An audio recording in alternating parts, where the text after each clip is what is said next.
morning. Today we will discuss the invisible ones these warriors suffer after returning home, how the community failed to do enough to help them cope with this pain, and how tragically some are unable to overcome it, leading to change in their behavior that bring the war into society. And now we are going to the interviews with Violeta. And we are here today with Mr. Andrade, a veteran from the Gulf War, to discuss the emotional effects of the war and the things that carried the author mentions. A true story is never moral. Do you think war leaves soldiers with more trauma and guilt than lessons about heroism? Okay, different soldiers or Marines who goes to war, they have different experiences. For example, me, I was in the Persian Gulf, and I wasn't like fighting every day. I wasn't involved in all that, but I was like after that.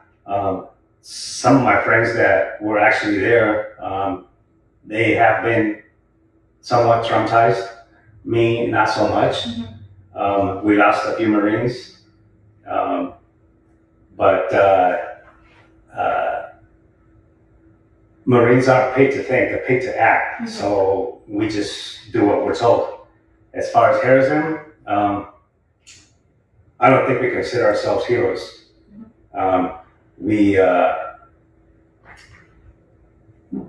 We're how can I put this? We do what we're told. Okay, whether people call us heroes or not, we don't mind. We just do what we're told. Okay. But I had a Marine afterwards who shot himself, and we honor him every year. We have a group text, and we I don't know why he did it, but he did, and so that kind of gets to me a little bit. So another question we have is, why do you think it's harder for veterans to ask for help? Good question. I would say part of that is honor. I'm going to give you one example. Myself, after the Marine Corps, I went to work for a company doing some roofing.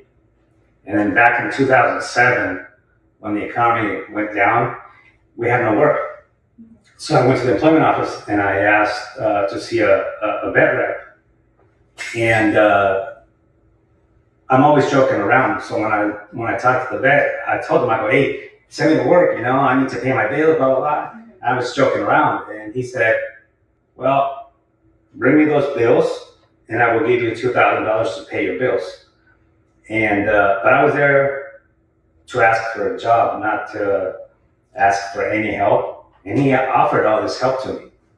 So for veterans, there is help out there. You just have to go get it. You have to go look for it.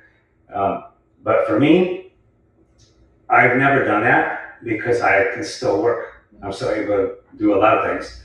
So I haven't received any help. I haven't asked for any help. Although I am getting old, so I am going to have to go ask and get some help. But I think more than anything, it's probably honor, they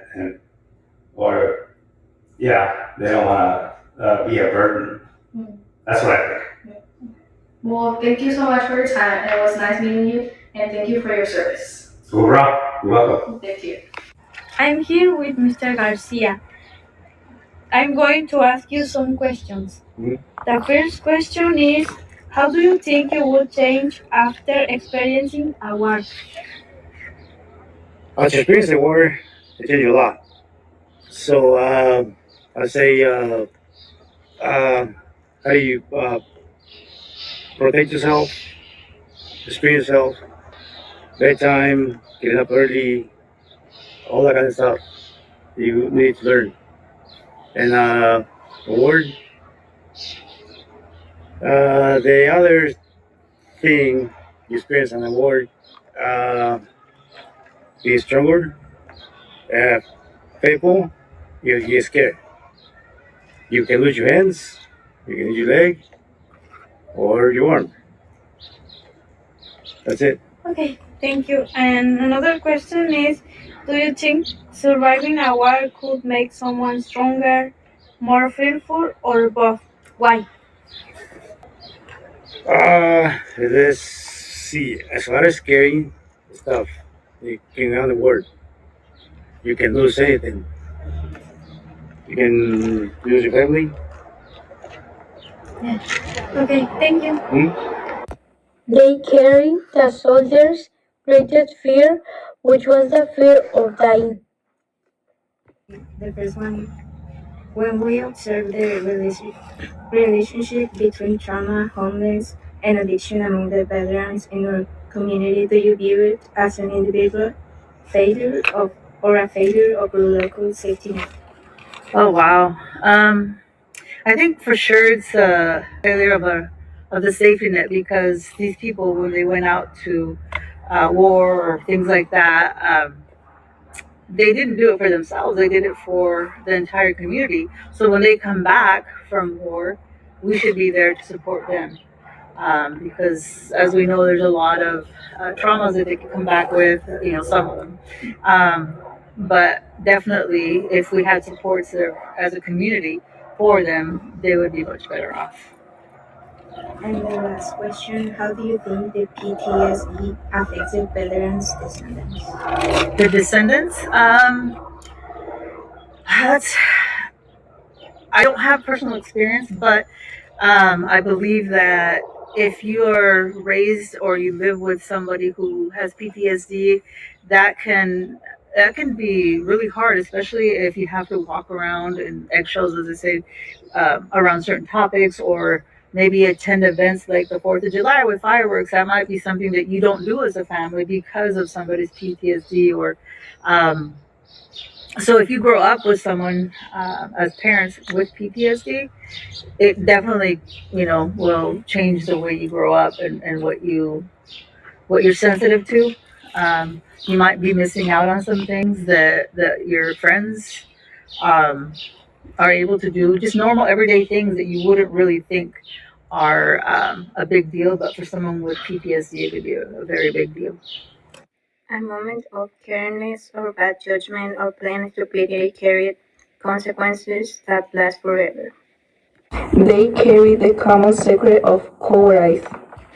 It's all of today's news. Have a nice morning, Vikings.